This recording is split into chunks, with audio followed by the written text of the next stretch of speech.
এই অবস্থা থেকে হনুমান যে প্রভু রামচন্দ্র নিকট বলছে, প্রভু গো, তুমি তো এদিকে বসে নিশ্চিত মনে যজ্ঞ পরিচালনা করছো, ওইদিকে গিয়ে দেখো খুড়া ঠাকুর অবস্থা হয়েছে কেমন। ব্রাহ্মণগণ বলছে খুড়া ঠাকুরকে 1,60,000 লোক মনে 100 মানুষ সকলকে বরণ করে দিতে। প্রভু খুড়া ঠাকুর কি পারবে? তাই তোমার নাম নিয়ে কন্দন করছে। হনুমান তুই গিয়ে লক্ষ্মণকে বল, আমাদের গুরু বিশ্বামিত্র পূর্ব কর্ণকর যে নাম দিয়েছিল সেই নামকে সাধন করতে বল, তাহলে সব বিপদ কেটে যাবে। গুরুর নামের কাছে কখনো আসতে পারবে না। শুনে হনুমান যে বলেছে খুড়া ঠাকুর, প্রভু বলেছে তোমাদের গুরু বিশ্বামিত্র পূর্ব কর্ণকর যে নাম দিয়েছিল সেই নামকে সাধন করতে বলেছে, তাহলে নাকি সব বিপদ কেটে যাবে। গুরুর নামের কাছে কখনো কোনো বিপদ আসতে পারে না। সে কথা শুনে লক্ষণ অনাথনাথ ফুলদাতা হরিকে ডেকে ডেকে বলছে, বেদ পুরাণে শুনেছ হরি তোমার নামের অর্থ বল, তুমি যার কান্ডারি হও তার নৌকা না হয় তল, আজ তোমার নাম নিয়ে পরীক্ষার সকালে ঝাঁপ দিলাম হরি, দেখবো তোমার নামের কত বল। এদিকে ব্রাহ্মণগণ উদ্যত হয়েছে লক্ষণকে অভিসম্বোধ করবে। এমন সময় কোন কর্ম হইল, 1,60,000 100 মানের সভাতে দাঁড়িয়েছে আর সকল ব্রাহ্মণকে বরণ করেছে। বরণ করে দেখিবারে পায় একজনের বরণ 100 লক্ষণ বেশি হয়েছে। তাই দেখা যায় থেকে দুর্বাসা মুনি বলেছে, লক্ষণ তোমার আত্ম অহংকার হয়েছে, তুমি গর্ব করে একটি লক্ষণ বেশি হয়েছে। বলেছে না ঠাকুর আমি বেশি হইনি, আপনাদের মধ্যে যেন কোন মনে আসে নাই। বলেছে আমরা এসেছি, বিশ্বাস নয় গণনা করে দেখতে পারো। হ্যাঁ ঠাকুর আমি গণনা করে দেখবো। গণনা করে দেখিবারে পায় বাল্মীক মুনি আসে নাই, তাই দেখা যায়। বাল্মীক মুনি আসে নাই তার কারণ সেই কথা বলতে পারবে, লক্ষণ তোমরা নিমন্ত্রণ আমরা করছি না তোমরা। প্রভু রামচন্দ্র বলেছে, হায় হায়, যে মনের জন্য আমরা যোগে আসো, যে মনের জন্য আমরা যজ্ঞ আরম্ভ করলাম, যিনি যজ্ঞের হোতা, যিনি যজ্ঞ পূর্ণ হতে দিবেন, তোমার মাকে আসতে বলো। তিনি যদি উপস্থিত না থাকে তাহলে যজ্ঞটা কেমন করে পূর্ণ হতে হবে? বাবা সুমন্দ্র কেমন করে করেছিল তুমি বাল্মীক মুনিকে নিমন্ত্রণ?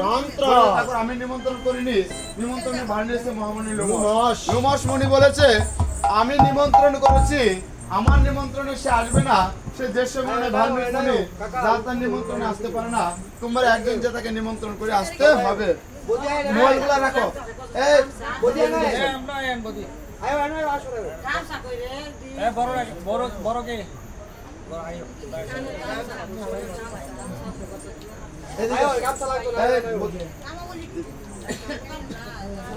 সমস্যা নাই, নমস্কার।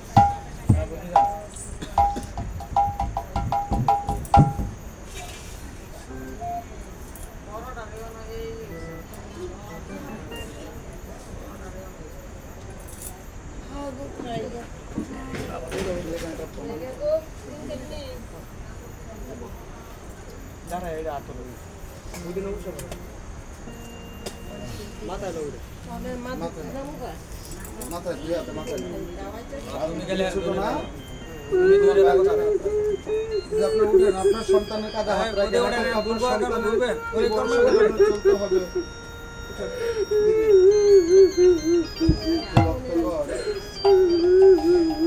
আজকে যাকে উদ্দেশ্য করে আমি না রামায়ণকে চলে দেওয়া হয়েছে, কতদিন তোমাদের শ্রাদ্ধ রেখেছে? সুমন বাবু আজ 16 দিন গত হয়েছে। তিনি তার আদরের সন্তানদেরকে রেখে তার সহধর্মী চিরকালের জন্য তিনি পরলোকে যাত্রা করেছেন। সেখান থেকে কেউ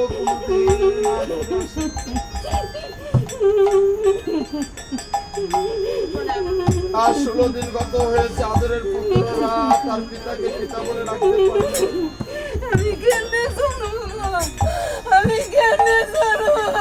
জন্মদাতা পিতা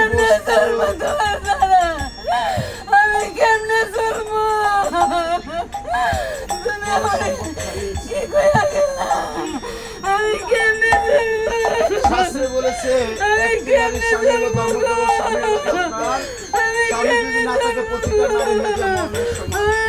মাতা পিতা পুত্র কন্যা যদি তাকে আপন করতে পারে, স্বামী না থাকলে নারী জাতি সংসারে সুখ নাই। নারী জাতি একমাত্র মুক্তির স্বামী পূজা করে, সেই নারী অতিশয় মহাবতী পূর্ণবতী ভাগ্যবতী নারী, সেই নারী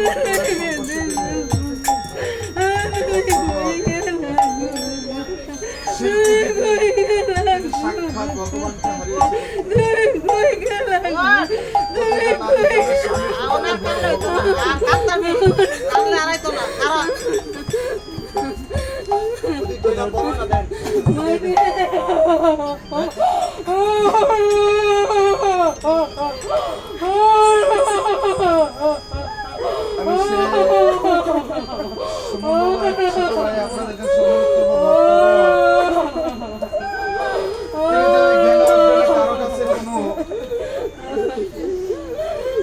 কারো মনে কষ্ট দিয়ে থাকেন আপনারা সে কথা ভুলে গিয়ে তিনি যেন প্রার্থনা করবেন, তিনি যেন ভবনদী পার দিয়ে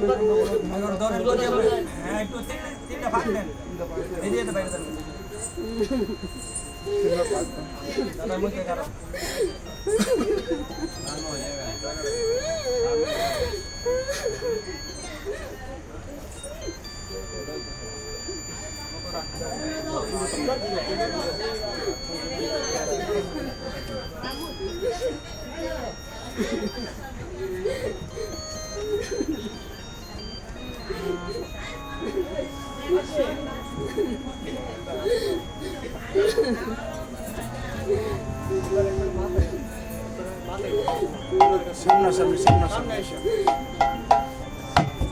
একটা জোয়ার দেন তো।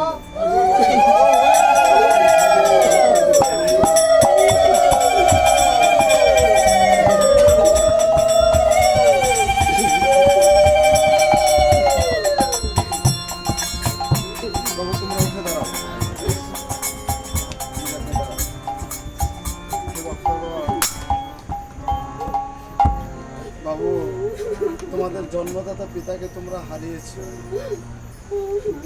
জন্মদাতা পিতা হলো একটা বটবৃক্ষের মতো। একটা বটগাছ যেমন অনেকটা জায়গা জুড়ে ছায়া দিয়ে রাখে, তোমাদের পিতা যতদিন ছিল তোমাদেরকে এভাবে ছায়া দিয়ে রেখেছে। বিপদে আপদে সবসময় জন্মদাতা পিতাকে পাশে পেয়েছে, কিন্তু তিনি এখন তোমাদের গর্ভধারিণী মাঝে রেখে গেছে। এখন তোমরা তোমার মায়ের মধ্যে সেই পিতাকে তোমরা দেখবে। তোমার মায়ের তো আর কেউ রইল না, তোমরা দুবাই আছো। তাই সাধুগুরু বৈষ্ণবদের সম্মুখে আমি তোমার গর্ভধারিণী মাকে তোমাদের দুই ভাইয়ের কাছে তুলে দিলাম। তোমার মাকে প্রণাম করো। যদি আপনি আপনার সন্তানদের জন্য সবসময় আশীর্বাদ করবেন, অনেক সময় তারা ছোট ভুল করতে পারে। বাবু, শাস্ত্রে বলেছে কোনোদিন কোনো সন্তান পিতা মাতার মনে কষ্ট দিয়ে গোবিন্দকে লাভ করতে পারে না। কখনো জেনে বুঝে মায়ের মনে কষ্ট দিবে না, ঠিক আছে? সাধুগুরু বৈষ্ণবদের কাছে আশীর্বাদ প্রার্থনা করো। তোমার পিতা নাই, আমরা সন্তানের জন্মগ্রহণ করেছি, যদি আমাদের পিতা মাতা চলে যায়, একমাত্র সন্তানই পারে পিতা মাতাকে ভবনদী পার করে বৈকুণ্ঠ গোলক ধাম প্রাপ্ত করতে বাধ্য করে। শাস্ত্রে বলেছে কোন সন্তান যদি শ্রদ্ধার সহিত সাধুগুরু বৈষ্ণবদের চরণধুলি মস্তকে ধারণ করে, সাধুগুরু বৈষ্ণবদের সেই শ্রী চরণধুলি নাকি পিতা মাতার মস্তকে পতিত ভবনদী পার কাটায়, যে ভবনদী পারিকার করে যায়, সেই সাথে ভবনদী পারে যে বৈকুণ্ঠ গোলক ধাম প্রাপ্ত হয়ে যায়। তাই তোমার মুরব্বী যারা আছে সবার কাছে তোমার পিতার জন্য তোমরা একটু শ্রী চরণ ধরে নাও। দাও দাও ভক্ত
বস্ত্র দান করেছে, সে সাথে দক্ষিণা দিয়েছে।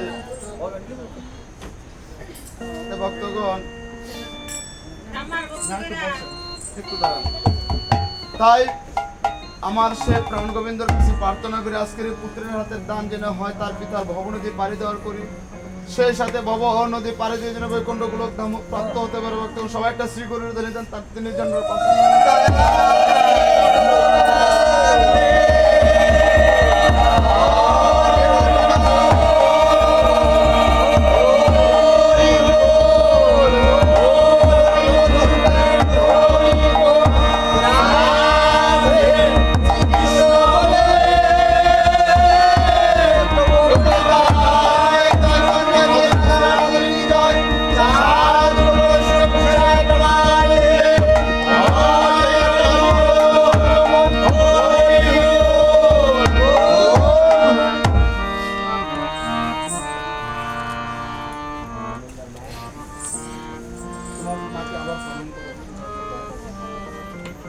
এখন থেকে তোমাদের কাজ হলো ভগবানের কাছে প্রার্থনা করা, তোমার পিতা যেন বৈকুণ্ঠ গোলক ধাম প্রাপ্ত হয়, আমার সে প্রাণ গোবিন্দর চরণ লাভ করতে পারে। আমরা সন্তানের জন্মগ্রহণ করেছি এই দিনের জন্যই ভক্তগণ। তাই দিদি আপনারা সবসময় আপনাদের সন্তানদের জন্য আশীর্বাদ করবেন, তার জন্য ভালো থেকে সুস্থ থাকে, কখনো মায়ের মনে কষ্ট দিবেন। আপনারা প্রণাম করে যাও। এদিকে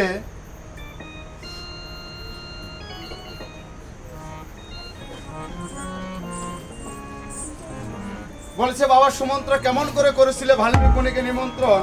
বলেছে আমি নিমন্ত্রণ করিনি, নিমন্ত্রণ ভাল্মীক মহামণি লোমশ মুনি বলেছে আমার নিমন্ত্রণ আসবে না, সে যে সময় ভাল্মীক মুনি তোমরা একজন যে তাকে নিমন্ত্রণ করে আসতে হবে। বাবা সুমন্ত্র যাও বাবা, তুমি যে আবার নিমন্ত্রণটা করে আসো। ওই যে গতকাল নিমন্ত্রণ করেছিল সেই নিমন্ত্রণ পত্রটা নিয়ে করেছে গমন, নিমেষে যে গোদাবরী তীরে যে দিচ্ছে দর্শন দেখিবারে পায় মণি ঠাকুর ধ্যানমগ্ন অবস্থা বসে রয়েছে, তাই দেখা যায়। বাসছে এখন আমি মণি ঠাকুর ধ্যান ভঙ্গ করি কেমন করে? তবে শুনেছি ঠাকুর নাকি বড় রাম নামের পাগল, একটু দূরে বসে রাম নাম বলে দেখে ঠাকুরের ধ্যান ভঙ্গ হয় কিনা। এগুলো বলতেছে হে রামায় রামচন্দ্র রামভদ্র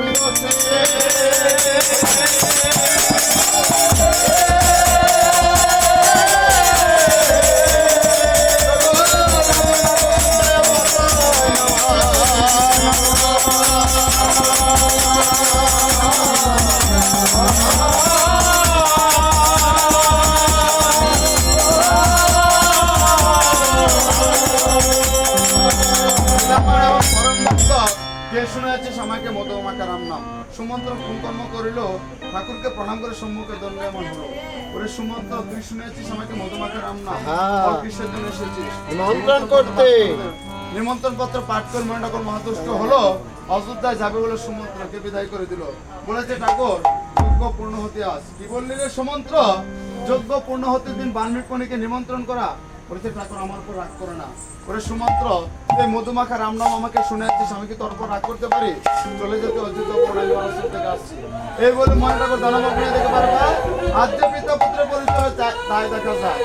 মহানন্দ মনে ঠাকুর ভাবে মনে মন আমি যদি কার্যটা না ঘটাই ঘটাবে কোনজন? আমি না ঘটাইলে বাল্মীক মুনির সত্যকাণ্ড রামায়ণ হবে না পুরো, সত্যকাণ্ড রামায়ণ হবে না পুরো। এই বলে তবু সীতার কুটিরে যে দিচ্ছে দর্শন, যে বলেছে মা সীতা ভিক্ষাং দেই, সীতা দেবী কুটির কতগুলো ফলমূল নিয়ে বাইরে এসে দেখিবারে পায় কোথাকার বৃক্ষ এদের সম্মুখে বাল্মীক মুনি দাঁড়িয়ে রয়েছে, তাই দেখা যায়। বলেছে পিতা গো ভিক্ষুক না এসেছিল, ভিক্ষুক গুলো কোথায়?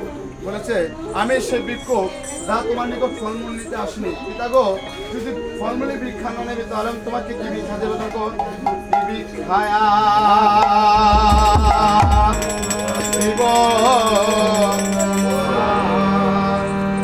ওহে তো বোদা ভিক্ষায়া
তুমি লক্ষ্যে আমার পুষ্টি সঙ্গে করে নিয়ে যাও।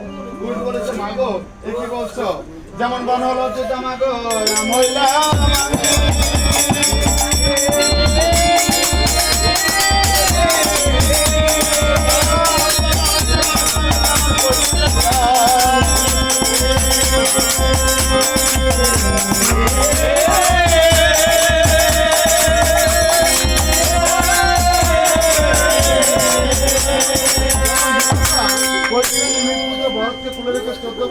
রামচন্দ্রকে বনবাস দিয়েছিল, তুমি যদি সেরকম আমার সঙ্গে করতে চাও, নইলে লব্ধ থেকে তোমার কুলে রেখে আমায় কোথায় পাঠাতে বাবা কৈকেরানি সমস্ত সম্পূর্ণ নকল করে রেখেছে। কথা লজ্জিতে লক্ষ ভিক্ষা দিয়ে দিয়েছে, লক্ষ ভিক্ষা দিয়ে দিয়েছে। বলেছে পিতা দুঃখী নিতন তোমার কাছে অর্পণ করলাম, আমি যেন সন্ধ্যা পর আমার পুষ্কে ফিরে পাই।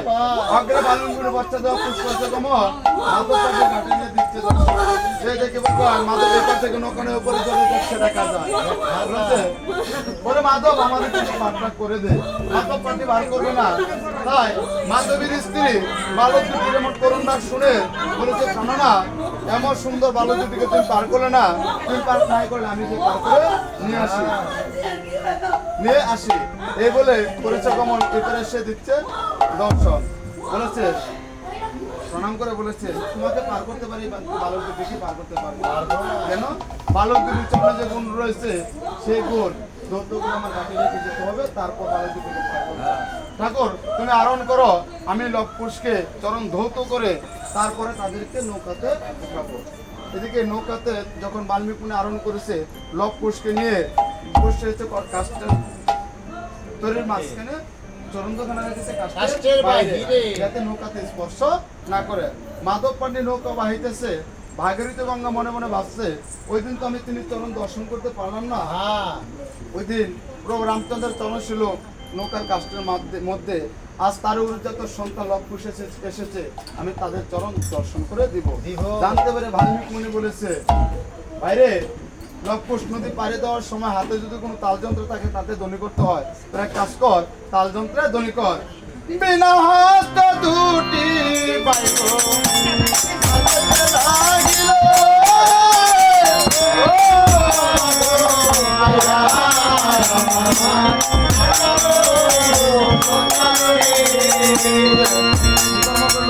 মকর বাহিনী ভাসিয়া উঠিল। বলেছে দেখো বালক দুটি চরণ বোধহয় নৌকাতে স্পর্শ করেছে, জলে স্পর্শ করতে দৌড়ানি হয়ে গেছে। ওই পাকিস্তা সেদিন সামান্য মানিবে নয়, যার দর্শনীয় ফলে পরকাল লাভ করে যায় সাক্ষাৎ ভাগীরথী গঙ্গা। পাপিষ্ঠ তাকে প্রণাম কর। মাধব পান্ডে যখন প্রণাম করেছে ভাগীরথী গঙ্গা তখন অন্তর্ধান হয়ে গেল। এই পার থেকে ওই পারে যে নৌকা নিয়ে দিচ্ছে দর্শন, বলেছে পার করেছে পারের করিটা দাও। এখন তো করি নাই, যাবার সময় দিয়ে যাবো, তাহলে বাকি রইলো।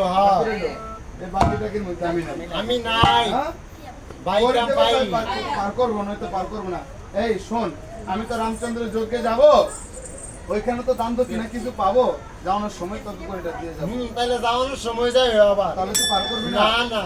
হ্যাঁ, তাহলে কত স্বর্ণ আছে নে গ্রহণ কর। স্বর্ণ মোলাল থাকে, স্বর্ণ তো টিক্কার মতো কালা কালা। এটা তোমার বাইন্দা মারি তো আমি কি বাইন্দা না নাকি? আপনাদের কেমন স্বর্ণ দেখা গেছে? 22 ক্যারেটের স্বর্ণ দিবেন মিয়া 22 তাহলে ক্যারেট তাহলে এক কাজ কর, বর গ্রহণ কর। এ বরাঙ্গ বাড়ির মধ্যে অভাব নাই তো বড় আছে। কত বড় আছে আঙ্গ বাড়ির মধ্যে 5টা মিনিট পর 5 মিনিটে শেষ করে দিতেছি।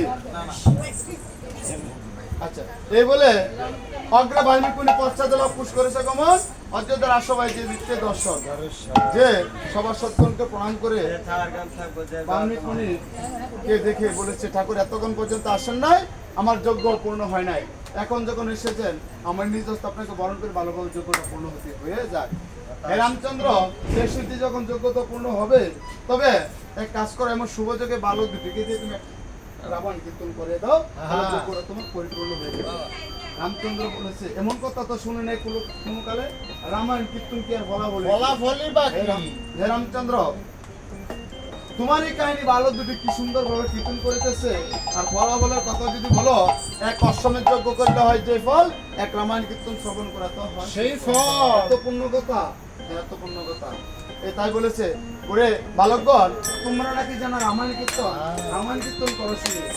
অপর বলেছে, মহারাজ রামায়ণ কীর্তন করবো, সভা কোথায়? সভা হয়েছে প্রকাণ্ড, কিন্তু সভা নাই। রামায়ণ কীর্তন শ্রবণ করতে হবে, সবার সৌন্দর্য বাড়াতে হবে। মাতা ঠাকুরানী তাকে তাদের পিছনে সারিতে বসাতে হবে, রাজার স্ত্রী বানর পিছনে কোলে নিয়ে বসতে হইল। সভা আর কীর্তন আরম্ভ করলে কেউ কোনো কথা বলতে পারবেন না, যেতে পারবেন না। যদি কোথাও কোনো স্থানে ভুল হয়, সেগুলো সেখান থেকে সংশোধন করে দেবে। বলেছে, ওরে বালকগণ, তুমি তোমাদের নাম বিবাহের নাম বলেছে, মায়ের নাম জিজ্ঞাসা করতে খুব সামনে একটা ভুল করে ফেলেছে। বলেছে, মহারাজ আপনার কি জন্ম মামার বাড়ি হয়েছে? কারণ কারো জন্ম যদি মামার বাড়ি হয়, তাহলে মায়ের নামে পরিচয়, পিতার নাম থাকে না। বলেছে, ওরে বালকগণ, শুনি তোমার পিতার নাম। মহারাজ, আপনার পিতার নাম কি? দশরথ। দশরথ। দশরথকে চিনো? দশরথকে বলো শুনি। এক দশরথ ছিল অযোধ্যার রাজা, নরলোকে দেবলোকে করতো তারে পূজা। আরেক দশরথ ছিল অযোধ্যা ভবন, ভুবন স্ত্রীগত বাধ্য হয়ে পুত্র দিল বল। আরেক দশরথ ছিল অযোধ্যার চূড়া, চারি পুত্র রেখে মরা শৈলবাসী মরা। এ হলো 3 দশরথ। তোমার পিতা কোন দশরথ? তিনজনই আমার পিতা। তিনজনই আমার পিতা। বলেছে, ওরে বালকগণ, শুনি তোমার পিতার নাম। বলেছে, বাপু ওগো পিতা নাই জন্ম দিলে আমার, জন্ম দিল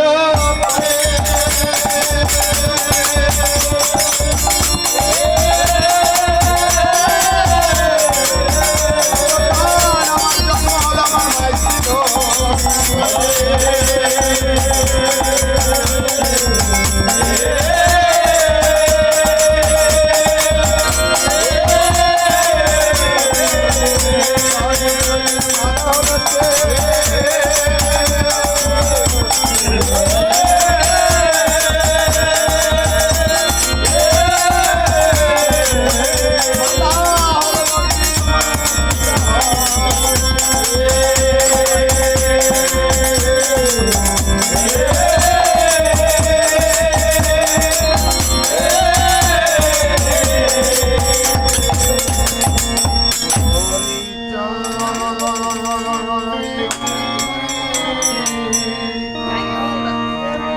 Oh,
আজকে সীতার আকৃতি দেখে সীতার কথা মনে পড়ে গেছে। আর লক্ষণকে বলেছি, বাড়ির লক্ষণ তাহলে কি কপাল পুরা রামের মাকে রামায়ণ কিন্তু শোনা হবে না রে ভাই? আমি স্ত্রী পাই কোথায়, পুত্রই বা পাই কোথায়? আমি যে 5 মাসের গর্ভবতী সীতাকে বনবাসে দিয়েছি। তাই প্রভু রামচন্দ্র কেঁদে গিয়ে বলেছে, আমার যজ্ঞ পূর্ণ হলো না রে,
পরের ছেলে কি বুঝি বাবা ডাকাতে চাও?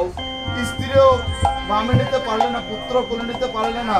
ধৈর্য ধর মহারাজ, আজ যখন অযোধ্যা এসে পড়েছি, অশুদ্ধ রামায়ণ কীর্তন করে যাব।